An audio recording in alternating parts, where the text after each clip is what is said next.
We're showing you what nasty milk looks like. It's not nasty milk though, is it? No, it's something, probably one of the most important things you can ever take into your body. And tell us what that is. It's yogurt. No, it's not yogurt. It's not yogurt, it's in yogurt. Yeah, it Can is. you guess? Can you guess what it is? It's in yogurt. That's why everybody's saying, oh, you gotta drink lots of yogurt. But Michelle knows the advanced yogurt. What is it? This is actually called kefir, and it is basically, it's fermented milk. And what it does is it has like, I believe there's like 30 to 40 different bacteria in it, and it's really amazing for rebuilding the gut. Now, I had you to start doing this where you take, I gave him a little bit of my culture, and that's basically, when I very first started it, I bought a box, and we will give you the link for that. It'll be just below. And the box came with these little flakes that looked like dehydrated milk, and there was probably no bigger than a quarter. And I would, I put it in a glass of milk, about, maybe about 1.5 inches, 2 inches high, and then I drained it out the next day, and I did that for 4 days. What kind of milk? Just, you want to use organic milk, so it has to be organic, and it has to have fat in it. It cannot be fat-free. The fat is very important. And the neat thing is these active bacteria actually go in and they eat up the lactose and the sugar. So it makes it a completely different product, but once it's fermented. So celiac can have this? Yeah, it's really good for them because they usually have a bacteria issue. They don't have enough friendly bacteria in their intestinal tract. Kefir is fermented milk. And so when I very first started, a good friend of mine, her child had cancer, and she's the one that, she said this was one of the most important things that she felt that she did for her child. As she did her research, she found out that we are the only country that does not eat fermented products. Everywhere you go in the world, they have fermented products. These fermented products actually build the friendly bacteria in your intestinal tract, and I think that's why we're seeing so much celiac, IBS, all these kinds of issues, and those all can be traced back to not enough healthy bacteria. Celiac is? That is basically people that have an allergy to gluten. And my favorite, what's IBS? IBS is irritable bowel syndrome. You don't want that. No, usually these are people spend a lot of time in the bathroom. Crohn's, same way. So anybody watching this, you'll know if you have those two. Yes. Anybody watching this, you don't want those two. Yes, exactly. But the thing is as you get to the 4th day, the milk gets thicker and thicker and thicker, and then you know the culture's ready. And then basically you put it and it needs to be in a glass or a plastic bowl. Metal will kill your culture. So it's really important, even the whisk I use, this is all rubber. So you can't use any metal, it will kill your culture. The neat thing about these cultures is they basically eat up all the lactose and they take care of all the sugar. That's kind of what they do. And so we're kind of going to show you it backwards. And before I do that, I'm going to kind of explain the difference. You can buy kefir in the store, and this is fine, but basically it's glorified yogurt. What they do is they make a yogurt, and because it has to be pasteurized legally, then what happens is it kills all the bacteria. So then they have to add in 10 probiotics, where when you make it yourself, it has anywhere from 30 to 40 different cultures in it. As good as they are, they don't stick to the walls of the intestines as well as these are literally organisms that are alive, and they actually communicate with everything else in our body. And so that's why these live cultures are so important. I've been taking a probiotic since I met Michelle years ago. She got to keep it in the refrigerator. She teaches me all these tricks that I was just unaware of about general health. I would take these guys and try to create transformations out of them, and I tell them they got to spend their money on a probiotic. They're wondering where the creatine or the bells and whistles are. We got to start first. We got to start stuff that just makes your body feel better. So when it came to her later, and I came over to her house, and there was rotten milk on her counter, and okay, you're gonna have to talk. You want me to drink that? I can't even have milk. I'm all worried about lactose and everything. She explained to me that it all goes away. So Michelle, what do I do about my probiotic then? I've got all these billion cultures in there, and she just negated my question on video and did to me that day as well, saying this is just much better.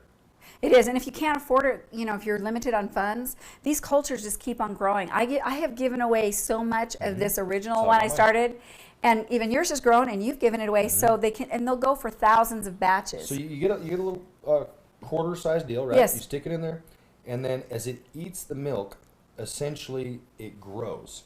And it looks like a solid piece of cottage cheese. Well, we're going to show them what it looks like. We're going to do that, okay. So we're going to kind of do this backwards because I've already got a batch ready to go.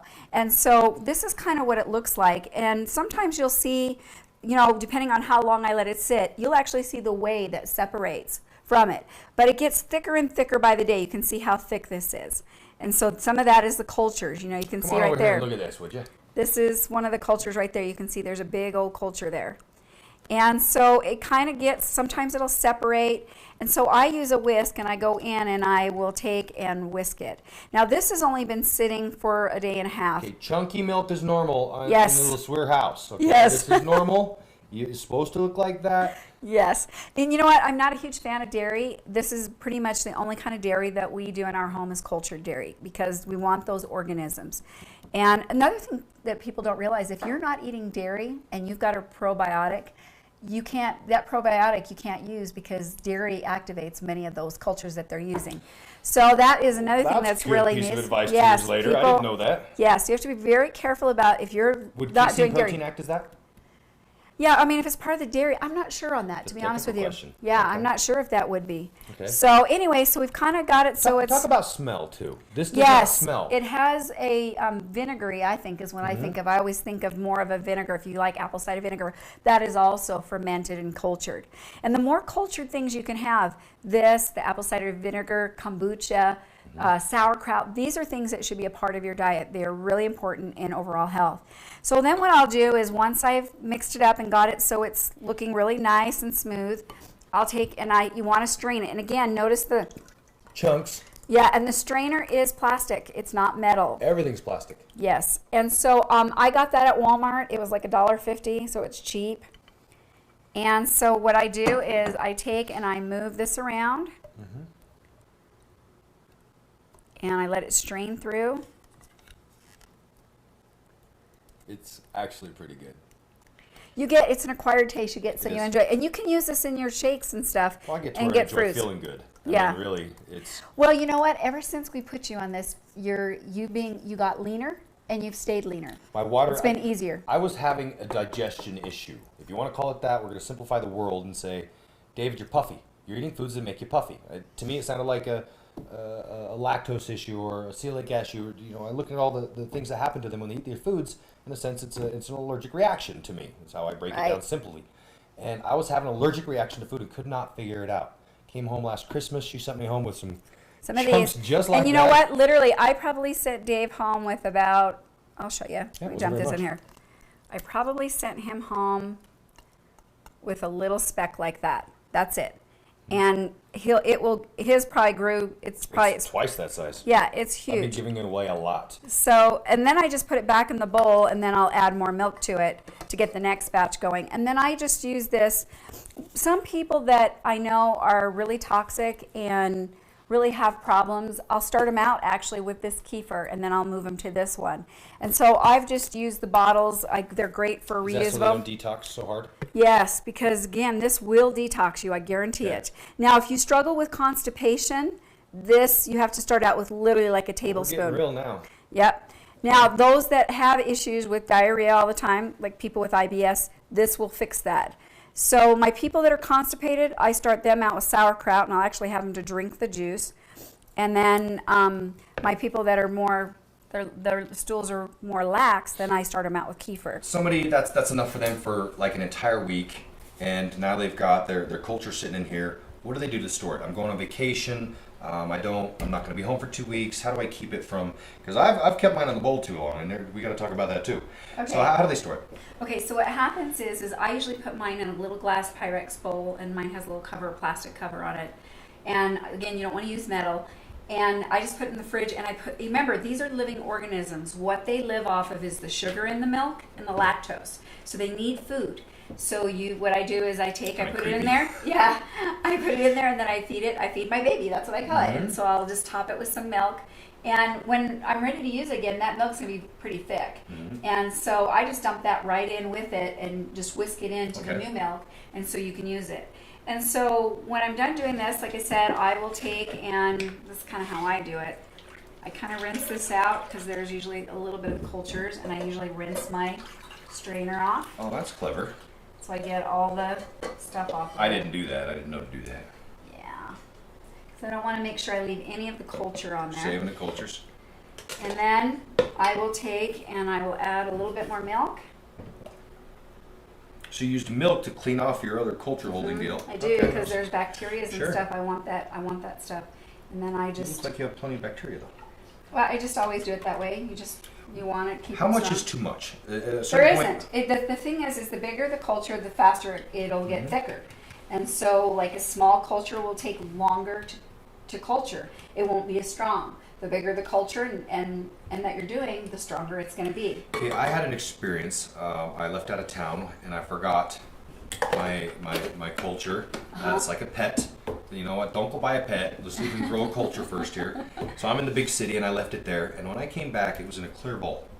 So I could see almost like a crust on top, and it was really watery, like clear water underneath. Okay, the water underneath is whey. That's whey protein. If you were to strain that off, that is pure whey that has not been denatured. I threw it away. No, that's whey. I looked at it because it started to smell not like this. It started to smell not acceptable. No, that's the way. So what was happening, and my husband just went to a cheese factory, but that's what happened when they make cheese, is they pull the whey off, but what's happening is the culture, if you just let it go, it'll turn into cheese. And so you'll have a fermented cheese that you can eat. But and I so wouldn't that's want what to eat it it. is. It didn't smell good. No, believe it or not, Like, that doesn't smell bad, right? No, but believe it or not, I've done it and let it go, and it's kind of almost like a cottage cheese look. Yeah. And then you put it on a salad, and it tastes like feta. Okay, It's so very no, good. wait. Now we're gonna be real right now. Okay. I came home and it was almost like How many days? 10. No, it was turning to cheese. And It's very good. It was crusted almost like a Yeah. pie you put in the oven, like a banana pie, cream pie, and you know how the white gets, whatever that topping is, gets a little crusted. So it was like that, and I looked at it, it was so perfectly clear underneath. You're telling me I could have eaten that? Absolutely. Okay, I threw it away. So you don't have a culture anymore? No, I had so many cultures that I was giving them all away because I think this is such an amazing idea, and everybody knows you gotta have my culture, let's share. And so I was able to take a chunk of my buddy's culture who had been growing it for the last few months. So I was able to re-up, but I had no idea that I could save that. Oh, absolutely. Because like I said, what you're doing is you're making cheese. And it tastes really good. I've done it, and on a salad, it is so good. That's going to have to be another episode. It has tons of bacteria. It didn't smell good, okay. Once you get it like this, then what happens is you just I use cloth diapers because I had a baby 9 years ago, and I have no other use for this, and I have grandkids, so... Anyway, and I just cover it up. She washed it first. Yeah, and then you just leave it like that on your counter for 2 to 3 days, and then you do what I did. You just whisk it, strain it off, and you've got your culture. How important is this? Okay, to me, fermented foods are the most important thing. They're the number one priority because as long as you're getting the fermented foods, you're going to be healthy. 85% of your immune system is in your intestinal tract, so as long as you have healthy bacteria, then we're going to be healthier. Okay. All you guys that are using the sucralose, the crappy protein powders, and all the supplements, your pre and post workout, check for the sucralose. If you have it, you're killing your bacteria off. The research shows that it kills 50% of your friendly bacteria. So if you're sucralosing it with your protein powder, your pre and post workouts, we all are. How much sucralose are you getting per day? And if you're getting a lot, you don't have very much friendly bacteria. So for you, this is the number one priority. Okay, so especially my guys taking protein shakes, we all do it. And I honestly had a water retention issue this last winter. And I started taking this, and I'm very specific in my equations, guys. I know it goes in my body, when it goes in my body, and why it's going in my body. I added this to it, changed nothing else. And my face literally let go of this layer, this funny layer that I was having. Well, and again, because I've known you for so long, I've been working for you, he no longer does his body would do this weird yo-yo. He's not changing anything. His equation is the same, but you're going like this, and now you just stay lean. So you said a priority. We're going to put her on the spot here. Okay. Multivitamin. No, I would put this over multi. Fish oil. I would go probiotics. Okay. I would go omegas, and they have to be pharmaceutical grade, so no heavy metals. So you want to make sure that it should say it on the label somewhere. If it doesn't say it, it has heavy metals in it, and that's a whole nother... Pharmaceutical grade. Yeah, you want pharmaceutical grade. Does some people pay extra to put on their label? Well, no, because here's what happened. This is what pharmaceutical means. It means for every 100 gallons that they process to get the metals out, there's only 10 gallons that are usable. So the other 90 are sold to other people. And so it's very important not to have the heavy metals because, again, that affects your weight, it affects memory, it affects a lot of different things. So for me, probiotics, number one. Next thing would be an omega, and then the next thing it would be a whole food multi. Okay. So, and minerals. I would probably put minerals before because all my fitness people, I notice, all low minerals. Can't we manipulate the minerals and vitamin to be the same thing? Not always, because they don't have the right sources and they're not getting the minerals from the right places. Because the bad thing about minerals is, unlike vitamins, you pee those out if you take too much. Where minerals, you don't pee them out. They settle in the weaker parts of your body. So, like I said, when you get bad calcium, for men it goes to their prostate. And so, different things, for different places, everyone has their weaker part of the body. Those where those minerals goes. So you want to make sure that the minerals that you're getting are coming from a source that's highly bioavailable. Guys, we like talking about this stuff, so I guess we should probably tell you how to finish it. We've showed you what it looks like. We've told you where to buy it. You've seen the little link. It's going to come in something. Yeah, a little milk. We're good. It's very easy. But where does this go? Where does it sit? So I just leave mine on my counter. So just let it do it for 2 or 3 days. Then once I've put it in the bottle, then it goes in the fridge and it'll last over a month. So, like I said, for someone that's just starting out and they're just doing an ounce or two, this will last them quite a while. So you've taken the culture out of it. Right. Which now makes it can't sustain its own life. Even though there are live cultures in it, there's not enough like the mother. They don't have food. Okay. It's like if you don't have food, you're not going to be alive. But it's still alive. It is. You're drinking something that's alive. Alive. And that's really important. As much as possible, you always want to get live living things in your body, not dead food. And that's now a whole nother. I'm already confused. Okay, so literally this is going to go over here on your counter, or it's going to. I keep mine in my cupboard. Is that okay? Yep, that's fine, as long as the air can get. And I remember a conversation we had about it was switching from winter to summer, and I remember that my culture was growing so much faster. It is. The warmer the air, the faster it'll culture. So in the summer, you might notice it cultures in 24 hours. In the winter, it might take 48 or more. So mine will usually go 3 days, and then I straighten off. And last but not least, special recipes. I've had, and you'll have to tell me if this is right. I've got a little buddy who hits me up, and I gave him some, and he says, Dave, I mix it up in my protein shake. Absolutely. And I said, yeah, but when you mix it in your protein shake, you're using a metal blender. That's the point. Because you know what, it's really quick, and they're drinking it right down. It's not just sitting in there. Probably, I like it. She's going to have to bend a little bit for us, right? There's life that's going to happen. Well, and the thing is, what I like to do that's really important is when my feet hit the floor, I usually drink at least a couple of ounces to a half a cup. Because again, you've got an empty stomach, those bacteria are going right to the intestines, they're going right on the wall. One of the things I was doing when I first started it, because I just couldn't get over, hey, I'm not trying to have milk, and before I really understood it, I was just doing what I was told, which works well for me. I was chasing it down with this. They make a raspberry one. I don't know why you bought plain, but they make a raspberry one. JT loves this. My little boy loves this plain one. He does. Okay, well, I like the plain yogurt too. They got a good frozen yogurt that I like that's low sugar. Anyway, moving forward, I would chase it with something like this. So you might just have to be that person that... You slowly have to work Michelle said this is good for me until I see results. I'm going to believe her.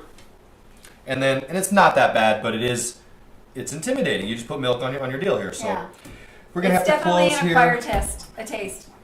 So what else do you want to know? We got about another 30 seconds. That's it. Just, again, you want the probiotics. If you really want to be healthy and see results, and again, if you want to use the things you are putting in your body, your absorption, the more cultures you have in your intestinal tract, the better absorption. Wait, we missed the best thing. How much does this cost? The culture, how much do you buy it? Oh, the culture's like $12 and it'll last years. Okay, I'll spend $30 a month at least on probiotics. Thank you guys for watching.